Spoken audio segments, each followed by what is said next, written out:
दोस्तों, आपने कई सारे बुद्धिमान गुरुओं और महान लोगों से यह सुना होगा कि शब्दों में बड़ी ताकत है। वह कहते हैं शब्दों में इतनी ताकत है कि वह हमारे जीवन का रूप बदल देने में सक्षम है।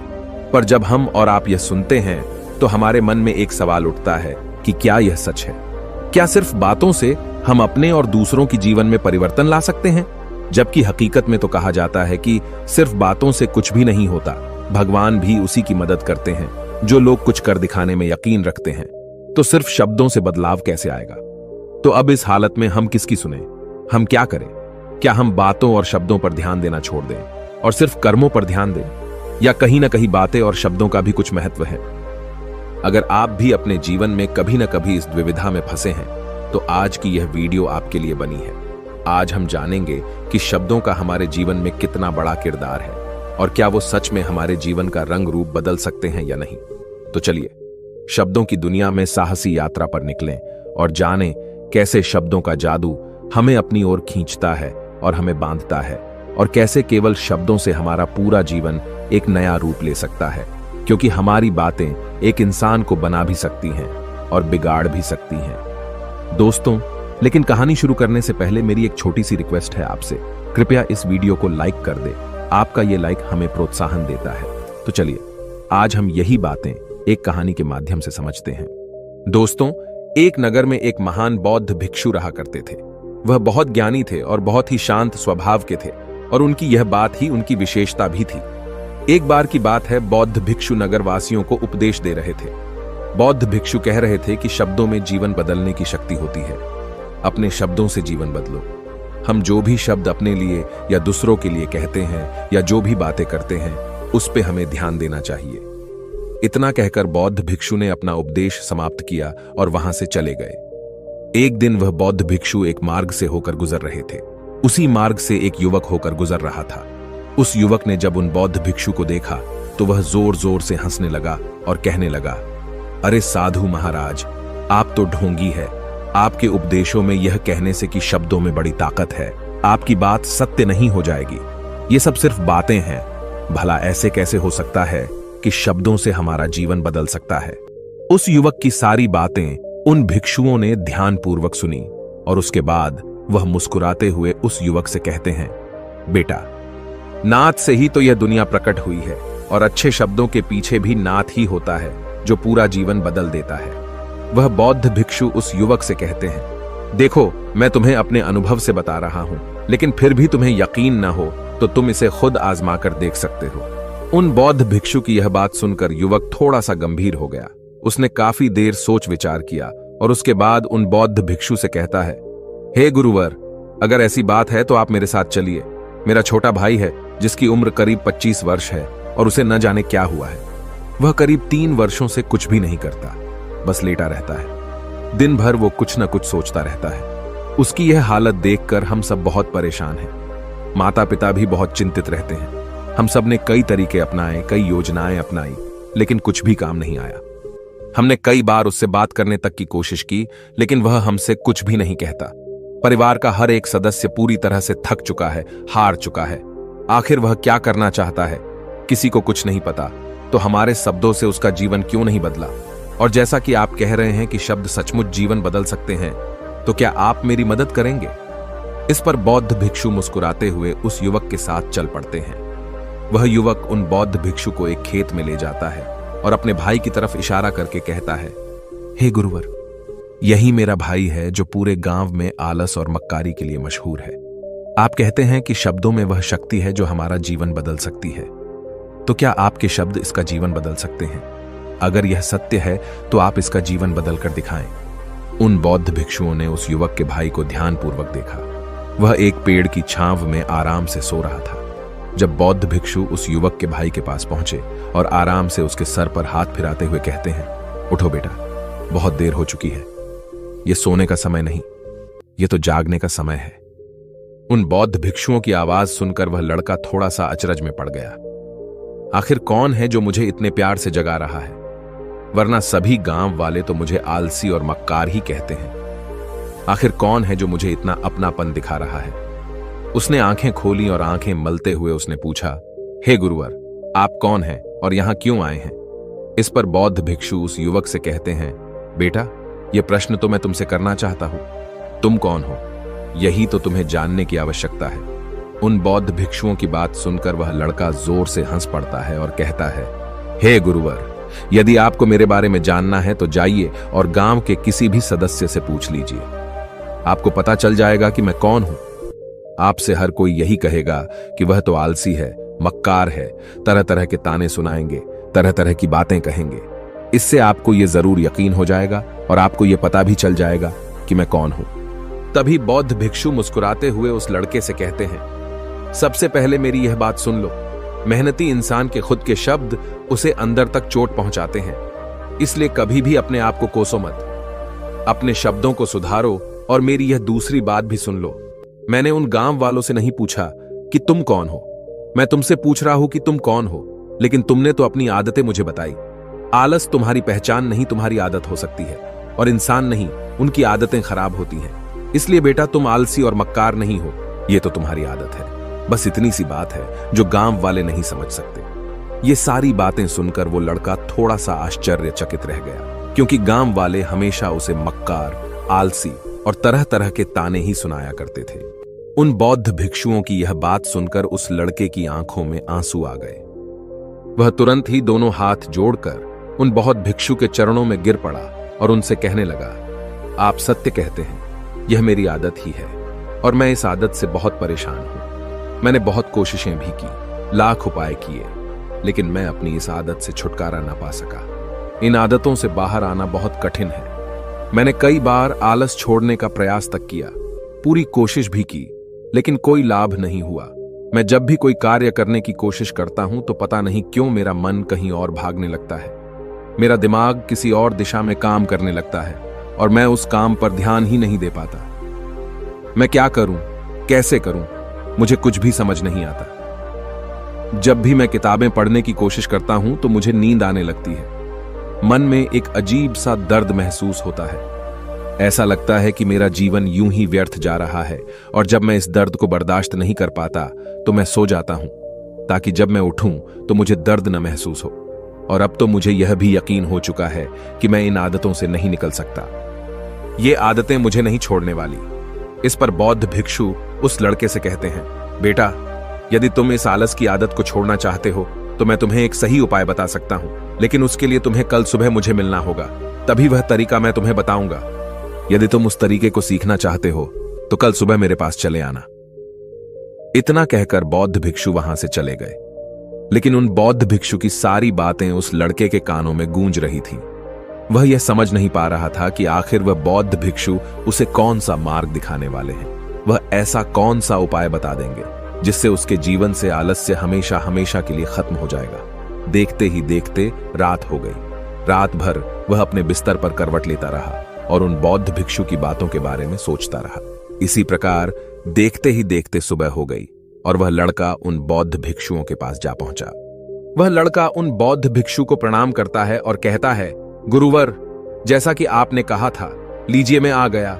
अब मुझे वह मार्ग बता दीजिए जिसे मैं अपने जीवन से इस आलस्य को निकाल सकता हूं। तभी बौद्ध भिक्षु उस लड़के से कहते हैं, बेटा, जब भी तुम्हारा मन दुविधा में हो, तुम निर्णय न ले पा रहे हो और तुम्हारे मन में तरह तरह के प्रश्न उठ रहे हो कि मैं क्या करूं, कैसे करूं, इस कार्य को पूर्ण कैसे करूं, यह सब कैसे होगा, तब तुम वास्तविकता में अपने अतीत से सोच रहे हो कि पिछली बार तुम्हारे ऐसा करने पर क्या हुआ, या अतीत में तुमसे लोगों ने क्या कहा था। तो आज से कभी भी अपने अतीत से नहीं, बल्कि भविष्य से सोचो। इस पर लड़का कहता है, भविष्य से, वह भला कैसे? तभी बौद्ध भिक्षु उस लड़के से कहते हैं, मान लो कि तुम्हें आज किसी भी चीज की कमी नहीं है। तुम्हारे पास वो हर चीज है जो तुम चाहते हो, वह सारी सुख सुविधाएं हैं। तो अब बताओ, तुम अपना जीवन कैसे व्यतीत करना चाहोगी? उन बौद्ध भिक्षु की यह बात सुनकर वह लड़का कुछ देर के लिए सोच में पड़ गया, क्योंकि आज तक उसने सभी गांव वालों के केवल ताने ही सुने थे। किसी ने भी आज तक उसके जीवन के बारे में उससे ऐसी बात नहीं की थी, और वह गुरुवर उसे आने वाले भविष्य के बारे में उससे बातें कर रहे थे। उन बौद्ध भिक्षु की यह बात सुनकर वह लड़का खुद से प्रश्न करने लग गया कि अगर मेरे पास सब कुछ होगा, धन की कोई कमी नहीं होगी और सारी सुख सुविधाएं होंगी, तो मैं अपना जीवन कैसे व्यतीत करूंगा?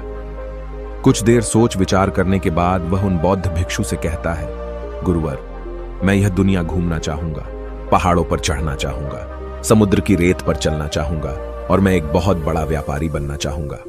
तभी अचानक उस लड़के का ध्यान टूट गया और वह उन बौद्ध भिक्षु से कहता है, परंतु हे गुरुवर, यह सब कैसे संभव होगा? केवल मेरी मात्र सोच लेने से तो यह सब पूरा नहीं होने वाला। उसके ऐसा कहते ही उसके अतीत में बीती हुई सारी घटनाएं उसकी आंखों के सामने से गुजरने लगी और वह एक बार फिर से निराश होने लगा। और अब वह यह सोचने लगा कि मेरे पास तो पैसे ही नहीं है, तो मैं भला व्यापार कैसे कर सकता हूं? न ही मेरे पास व्यापार का कोई अनुभव है। ऐसी स्थिति में मैं भला यहां से कैसे निकल सकता हूं? उस लड़के के इस प्रश्न का जवाब देते हुए वह बौद्ध भिक्षु उस लड़के से कहते हैं, भंते, हर रात में सोने से पहले तुम हर दिन अपना लक्ष्य एक कागज पर लिखो और सुबह उठकर सबसे पहले उस लक्ष्य को देखो और सोचो कि उस लक्ष्य को पाने के लिए तुम आज क्या कर सकते हो, और जो भी तुमने उस कागज पर लिखा होगा उस कार्य को उसी दिन पूरा करने की हर मुमकिन कोशिश करो। इस पर वह लड़का कहता है, ठीक है, आप सच कह रहे हैं, लेकिन जब मैं बहुत सोचने लगता हूं तो मेरा मन बेचैन होने लगता है और मन में तरह तरह के विचार उठने लगते हैं और इन विचारों को शांत करने के लिए मैं सो जाता हूं ताकि वह विचार मुझे परेशान न कर पाए। उस लड़के की इस समस्या का समाधान करते हुए वह बौद्ध भिक्षु उस लड़के से कहते हैं, बेटा, अंतर्मन की चाल को पकड़ो और शब्दों की मदद से नया भविष्य बनाओ। तभी लड़का कहता है, हे गुरुवर, आप क्या कहना चाहते हैं? मैं आपकी बात समझ नहीं पा रहा। इस पर बौद्ध भिक्षु मुस्कुराते हुए कहते हैं, बेटा, कैसे होगा? यह जो सवाल है, यह सवाल नहीं बल्कि एक डर है जो तुम्हारे अंतर्मन में बैठा हुआ है, जो तुम्हें अगला कदम लेने से रोक रहा है, तुम्हें कदम आगे बढ़ाने से रोक रहा है।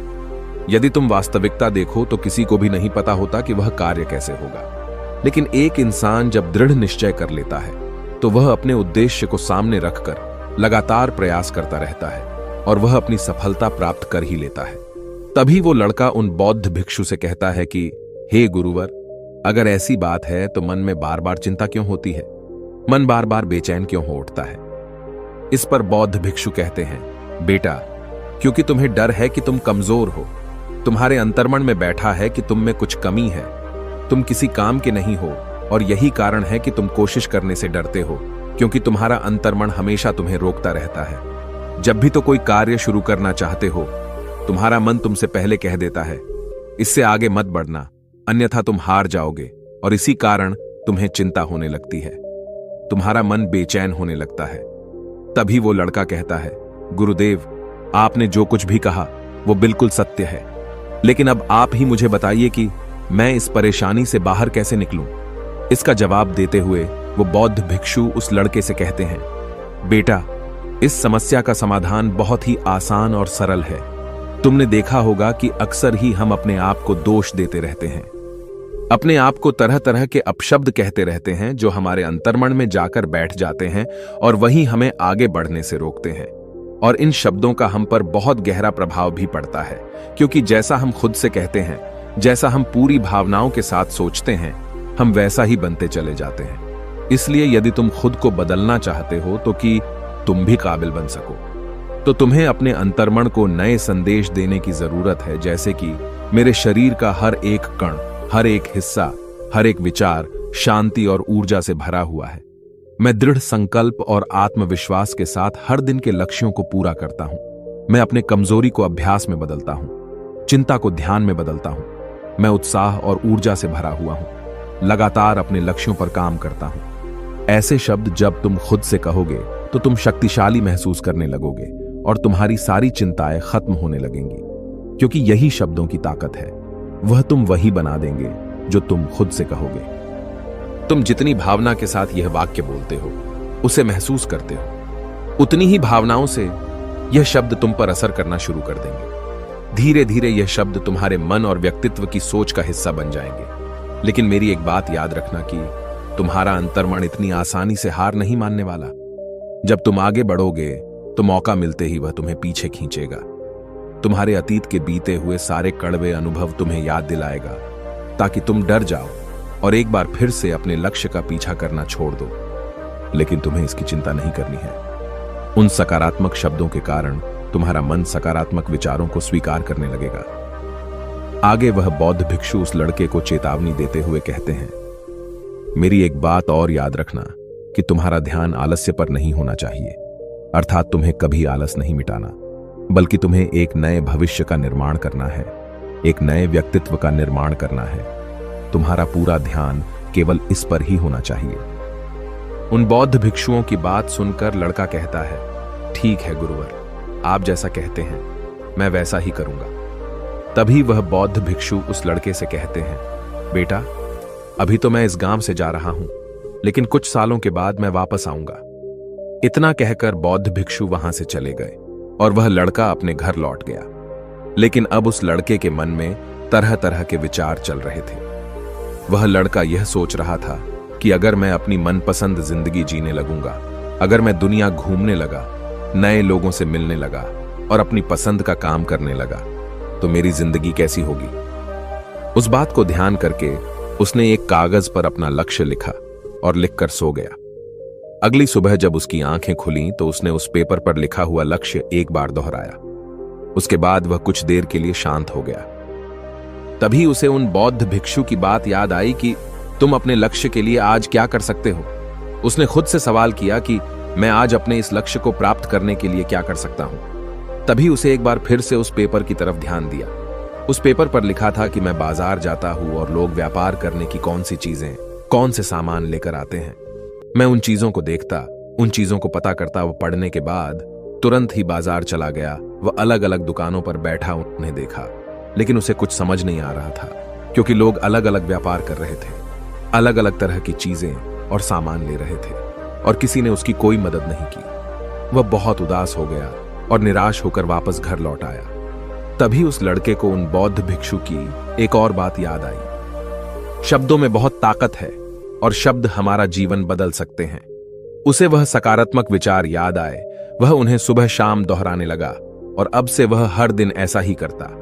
देखते ही देखते 1 महीना बीत चुका था, लेकिन अब तक उसके जीवन में कोई बदलाव नहीं आया था। अब वह लड़का यह सोचकर निराश होने लगा था कि उसके जीवन में तो कुछ भी परिवर्तन नहीं हो रहा। लेकिन 1 महीने के बाद उसे महसूस हो रहा था कि वह पहले से अच्छा महसूस कर रहा है। उसका दिमाग अब अच्छी तरह से सोच पा रहा है। वह पहले से ज्यादा चलने फिरने लगा है। धीरे धीरे उसे समझ में आने लगा कि जो लोग आगे बढ़ते हैं, महान काम करते हैं, उनकी सोच में कितना अंतर होता है। वे लोग हमेशा शक्तिशाली विचार सोचते हैं। दूसरों की छोटी सोच और डर से वह कभी प्रभावित नहीं होते। जब भी उनके सामने कोई मुश्किल आन पड़ती है तो वह घबराते नहीं, बल्कि उस समस्या का समाधान निकालते हैं। इस समस्या के समाधान पर ध्यान केंद्रित करते हैं और न ही वह कभी किसी का इंतजार करते हैं। वह केवल खुद पर विश्वास करते हैं और तुरंत ही कदम आगे बढ़ाते। जब उस लड़के को ये सारी बातें समझ में आने लगीं, तो उसने भी धीरे धीरे अपने कदम आगे बढ़ाने शुरू किए। उसने बिल्कुल वैसा ही व्यवहार करना शुरू किया। अब से वो कभी खाली नहीं बैठता था। जब भी उसका मन करता, वो बाजार जाता और लोगों के बारे में जानता समझता कि वो किस प्रकार व्यापार कर रहे, कौन से चीजें खरीद रहे हैं और किन चीजों पर उन्हें लाभ हो रहा है। और जब उसका मन करता तो अपने पिता की मदद भी करता था। वो अपने पिता के साथ मंडी में जाता, वहां पर जाकर मोल भाव करता। ते हमेशा कुछ न कुछ सीखने में ही जुटा रहता है। तभी एक दिन गांव में एक मसाले का व्यापारी आया। उसे कुछ पढ़े लिखे नौजवानों की जरूरत थी जो माल की गिनती कर सके और हिसाब रखने का काम कर सके। वह लड़का अपने लक्ष्य को जानता था कि उसे क्या पाना है। उसे समझ में आ गया था कि इस काम से उसे बहुत कुछ सीखने को मिलेगा। बेहिचक उस सेठ के पास पहुंच गया। वह जानता था कि उसे उस काम के बहुत कम पैसे मिलेंगे, लेकिन फिर भी वह उस काम को करने के लिए तैयार था। अब उस लड़के की सोच पूरी तरह से बदल चुकी थी। अब वह बाकी लोगों की तरह नहीं सोचता था, बहुत ईमानदार और समझदारी से काम करता था। देखते ही देखते करीब 3 महीने बीत गए और अब व्यापारी यह समझ चुका था कि नौजवान बहुत ही समझदार है और वह उसे व्यापार में बहुत मदद करता है। इसलिए उस मसाले के व्यापारी ने उस लड़के को अपना सहायक बना लिया। उस व्यापारी ने देखा कि इस लड़के की दिनचर्या सबसे अलग है। यह हर दिन पढ़ता है, लिखता है, सुबह उठकर ध्यान करता है, नई चीजें सीखता है। परेशानी आई तो भी विचलित नहीं होता। यह सबसे सम्मान से बात करता है, सबका आदर करता है। देखते ही देखते 1 साल बीत चुके थे और अब तो व्यापारी उस नौजवान से बहुत खुश था। उसने धीरे धीरे उस नौजवान को व्यापार के सारे गुण सिखा दिए और देखते ही देखते वह लड़का अब एक छोटा सा व्यापारी बन चुका था।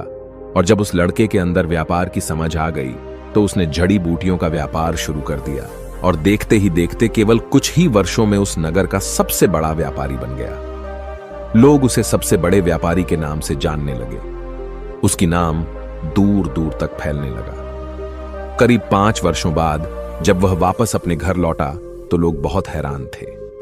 उसे देखकर लोग बहुत अचंभित थे। उसके सारे जानने वालों ने उस लड़के से पूछा, तुम इतना कैसे बदल गए?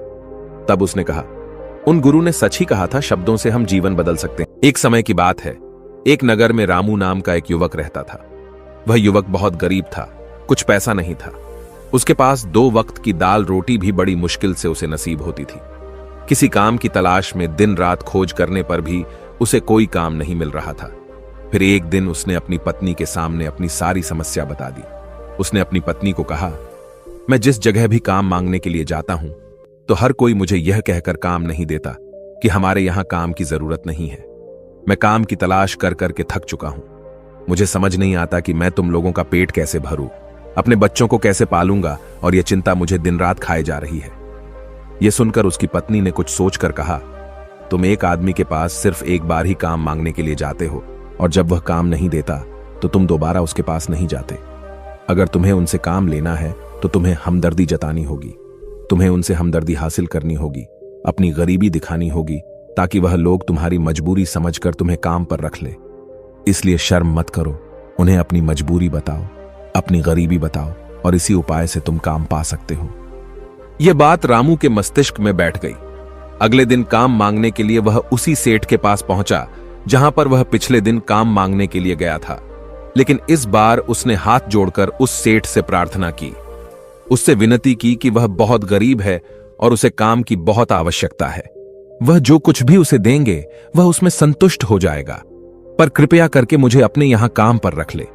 उसकी यह हालत देखकर उस सेठ ने उसे अपने यहां काम पर रख लिया। वह रोज वहां पर काम पर जाने लगा। अंदर ही अंदर वह खुश तो था कि उसे काम तो मिल गया, लेकिन उसे वेतन दूसरे लोगों से कम मिलता था। वही काम जो दूसरे लोग कर रहे थे उन्हें ज्यादा वेतन मिल रहा था और उसे कम वेतन मिल रहा था। जब इस बारे में उसने अपने सेठ से कहा तो सेठ ने कहा कि देखो भाई, तुम्हें काम की जरूरत थी, मैंने तुम्हें काम दिया। मेरा धन्यवाद करने की बजाय तुम मुझसे शिकायत कर रहे हो। यह कैसी एहसान फरामोशी है। यह सुनकर रामू वहीं पर चुप हो गया। बात कहीं ना कहीं सत्य थी। सच थी कि सेठ ने तो उसे उसकी मजबूरी के हिसाब से ही काम दिया था और इसीलिए वह उसे अपने अनुसार ही वेतन देता था। लेकिन धीरे धीरे उसने यह बात अपने सगे संबंधियों और अपने दोस्तों को भी बताना शुरू कर दी कि उसका सेठ कैसा आदमी है और उसे कितना वेतन देता है। समय बीतता रहा और रामू पूरी लगन के साथ अपना काम करता रहा। लेकिन अब परिस्थितियां बदलने लगी थीं। सेठ अब रामू से दूसरे लोगों से ज्यादा काम लेता था और उनसे कम वेतन उसे देता था। यह बात रामू के मन को बहुत खलती थी। वह दूसरों से ज्यादा मेहनत कर रहा था और उनसे कम वेतन पा रहा था। इससे उसके आत्मसम्मान को बहुत गहरी चोट पहुंची। अब धीरे धीरे उसका मन अपने काम से हटने लगा। उसका मन काम में लगता ही नहीं था। जाहिर सी बात है कि ऐसी जगह किसका मन लगेगा जहां आदमी को अपने आत्मसम्मान के साथ समझौता करना पड़े। इसीलिए जल्द ही उसने अपना काम छोड़ दिया और वह घर पर आकर खाली बैठ गया। अब उसके पास घर का खर्चा चलाने के लिए भी पैसे नहीं बचे थे। इसीलिए उसने अपने सगे संबंधियों और अपने दोस्तों से सहायता मांगनी शुरू की। लेकिन उसके दोस्त उसके सामने तो उसे दया का पात्र समझते थे, उसे दिलासा देते थे, लेकिन पीछे से उसका मजाक उड़ाते थे। वह कहते थे, कितना बेवकूफ है, सेठ ने इतना काम लिया और बेचारे को पैसे भी नहीं दिए। अरे हम इसको पैसे दे दें तो ये कल हमारा भी पैसा नहीं वापस कर पाएगा। इसकी ऐसी हालत है, काम तो इसके पास कुछ है नहीं, पैसा कहां से लाकर देगा। और इसी वजह से रामू की हालत दिन पर दिन खराब होती जा रही थी। अब वो दिन रात तनाव में रहने लगा। वही दोस्त, वही सगी संबंधी जो उसके अपने होने का दिखावा करते थे, वो उसे दया का पात्र समझ रहे थे। उन्हें उसके ऊपर तरस आ रहा था। सब लोग आकर उसे ज्ञान तो बहुत देते थे, लेकिन कोई सहायता नहीं करता था। और अक्सर ऐसा ही होता है। ज्ञान देने वाले तो बहुत मिल जाते हैं, लेकिन मदद करने वाले, उंगली पकड़कर हाथ पकड़कर आगे चलाने वाले कितने लोग मिलते हैं। फिर एक दिन उसे पता चला कि पड़ोस वाली गांव में एक बौद्ध भिक्षु आया हुआ है जो बहुत ही ज्ञानी है। रामू इतना तनाव में था कि उसे कोई रास्ता नजर नहीं आ रहा था। इसीलिए जाने अनजाने में वह उस बौद्ध भिक्षु के पास पहुंच जाता है। वहां पहुंचकर वह सीधे उनके पैरों में गिरकर रोने लग जाता है। वह रोते रोते उन्हें अपनी सारी परिस्थिति बताता है। उसे बताता है कि किस तरह उसके सेठ ने उसका फायदा उठाया और उसके सगे संबंधी उसके साथ कैसा व्यवहार रखते हैं। सारी बातें सुनकर बौद्ध भिक्षु ने उसे चुप कराते हुए कहा, बेटा, ये सारी समस्याएं तुम्हारी बुद्धिहीनता, तुम्हारी मूर्खता के कारण उत्पन्न हुई है। अगर तुम्हारे अंदर समझ होती और तुम समझदार होते तो इनमें से एक भी समस्या तुम्हारा मन को दुखी नहीं कर सकती थी। लेकिन तुमने अपने अविवेक के कारण, अपनी मूर्खता के कारण खुद ही अपने रास्ते में कांटे बिछा दिए। परंतु आज मैं तुम्हें 7 ऐसी बातें बताने जा रहा हूं जो भूल कर भी किसी को मत बताना, और इन बातों का अनुसरण करते हुए तुम बाहर से मिलने वाले दुखों को तो दूर कर ही सकते हो जो बेवजह दुनिया की वजह से तुम्हारे अंदर पनपते हैं। पहली बात जो किसी को नहीं बतानी चाहिए वह है अपनी मजबूरी। अपनी मजबूरी का दिखावा करके दूसरों का दया पात्र बनकर उनकी सहायता लेने की गलती कभी मत करना। हो सकता है कि आज वह तुम्हारी मजबूरी देखकर तुम्हारी सहायता कर दे, लेकिन कल वह तुम्हारा फायदा उठाने से भी नहीं चूकेगा, और अगर फायदा भी नहीं उठाया तो दूसरों के सामने तुम्हारा मजाक बनाने में वह आदमी कभी नहीं झुकेगा। इसीलिए कभी भी अपनी मजबूरी का दिखावा मत करो। अगर घर में 2 रोटी है, सूखी रोटी है, तो वहीं खाकर सो जाओ, लेकिन दूसरों को इसके बारे में भनक तक नहीं लगनी चाहिए। जरा आप खुद सोचो, मजबूरी बताने का क्या कारण होता है एक इंसान का? या तो वह दूसरों से सहानुभूति हासिल करना चाहता है या उनसे कोई आर्थिक मदद चाहता है।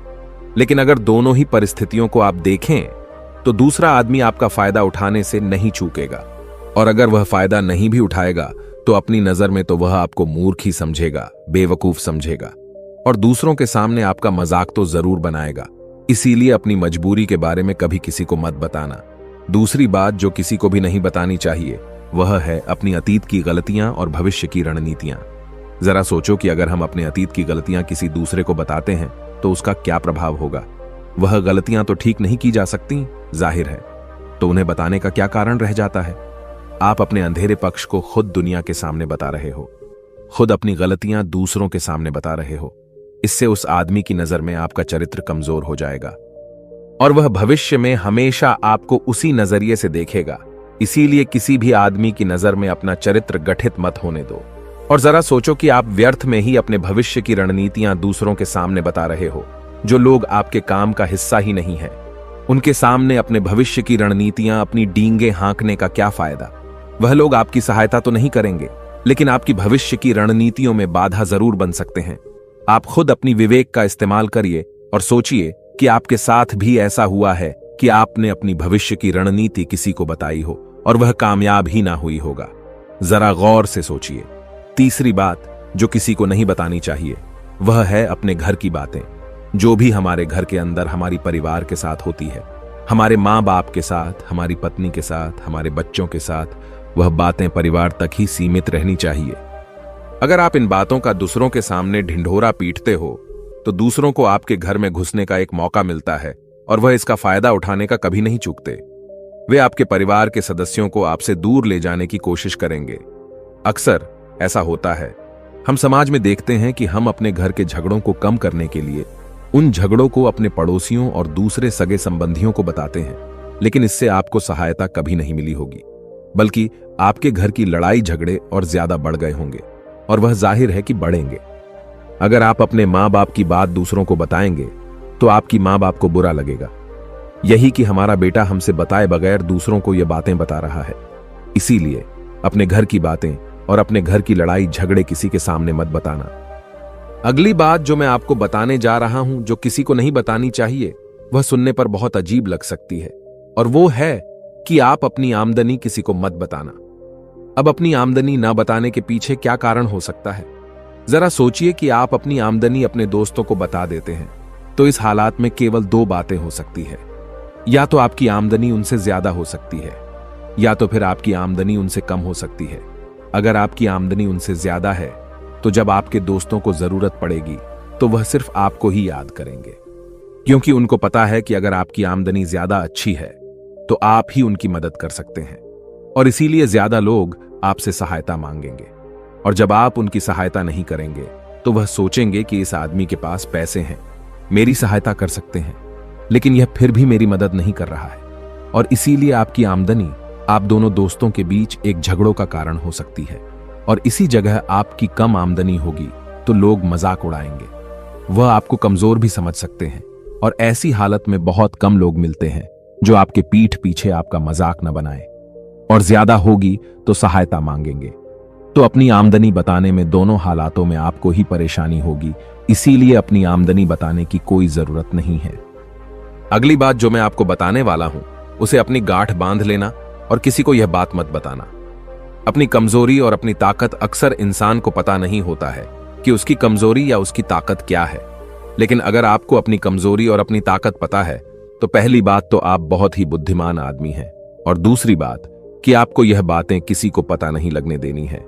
क्योंकि अगर आपकी कमजोरियां दूसरों को पता चल गईं और अगर भविष्य में आप दोनों दुश्मन बन जाते हैं तो वह आपकी कमजोरियों का फायदा उठाएंगे, और अगर उनको आपकी ताकत पता चल गई तो वही ताकत आपकी कमजोरी बन जाएगी। क्योंकि वह ताकत दूसरे आदमी को पता है, और वह ताकत का तोड़ भी आज नहीं तो कल ढूंढ ही लेगा। क्योंकि हर शेर का सवा शेर होता ही है। ऐसा भी हो सकता है कि इसके बाद आपको उनसे हमेशा दब के रहना पड़े। अगली बात जो किसी को नहीं बतानी चाहिए वह है अपने मित्रों और दुश्मनों के बारे में। अपने मित्रों के साथ बात करना और उनके साथ अपने दोस्तों और दुश्मनों के बारे में आपके अनुभव और विचारों को बताना अच्छा हो सकता है, लेकिन ध्यान और सावधानी से अगर आप अपने मित्रों के बारे में दूसरों को बताते हैं तो वे आपके मित्रों के साथ खिचड़ी पका सकते हैं और आपको धोखा दे सकते हैं। आपके गहरे मित्रों को आपसे दूर करने का प्रयास कर सकते हैं। आमतौर पर सामान्य लोग ऐसा नहीं करते, लेकिन आपके दुश्मन ऐसा करने की कोशिश कर सकते हैं। वे आपके गहरे मित्रों को आपसे दूर करने की कोशिश कर सकते हैं। दूसरी ओर आपके शत्रु के बारे में भी किसी को नहीं बताना चाहिए, क्योंकि आज का मित्र कल आपका दुश्मन बन सकता है, और वह आपके दुश्मन के साथ मिलकर आपको हानि पहुंचा सकता है और धोखा दे सकता है। इसलिए अपने सबसे अच्छे दोस्तों के बारे में भी अपने दुश्मनों के बारे में कभी बात नहीं करनी चाहिए। आखिरी बात में मैं यह कहना चाहता हूं कि जब आप दान करते हैं तो उसके बारे में भी किसी को मत बताएं, नहीं तो दान करना व्यर्थ हो जाता है, बेकार हो जाता है। जब आप अपने दान का ढिंढोरा पीटते हैं तो आप यह बता रहे होते हैं कि आप कितने बड़े दानी पुरुष हैं, और यह आपके अंदर एक अहंकार पैदा करेगा। इसीलिए दान जितना गुप्त रूप से किया जाए उतना ही अच्छा होता है, उतना ही फलदायी होता है। ऐसा कहा जाता है कि जब आपका बायां हाथ दान कर रहा हो तो दाएं हाथ को भी ना पता चले कि बायां हाथ दान कर रहा है। बौद्ध भिक्षु ने रामू को जो 7 बातें बताईं, उनमें संसार के सभी सिद्धांत छिपे हुए हैं। इन बातों का पालन करते हुए आप अपने घर में सुख शांति बना सकते हैं और घर के झगड़े हमेशा के लिए दूर कर सकते हैं। और हमारा कहानी सुनाने का मकसद यही है कि आप और ज्यादा जागृत रहे। आप खुद उन बातों के बारे में सोचें और हमें कमेंट में जरूर बताएं कि आपको ये बातें सच लगी या नहीं। और इनके अलावा भी अगर आप कुछ जानते जो हम यहां बताना भूल गए हैं तो उन बातों को भी कमेंट सेक्शन में जरूर डालें।